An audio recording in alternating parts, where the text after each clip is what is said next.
बिस्मिल्लाहिर्रहमानिर्रहीम, अस्सलाम वालेकुम। Welcome to Mehboob TV Oman news. उम्मीद करते हैं कि आप तमाम दोस्त खैरियत से होंगे।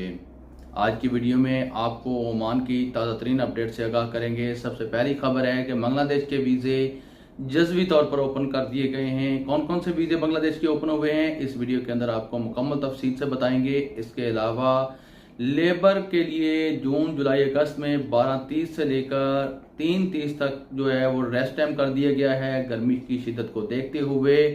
और फैमिली वीज़े पर आने वाले जो 10 साल की उम्र तक के बच्चे हैं उनका पताका बनाना बहुत ज़रूरी हो गया है, लाजमी हो गया है। अगर आप नहीं बनाएंगे तो आरओपी आपके साथ ये काम करेगी।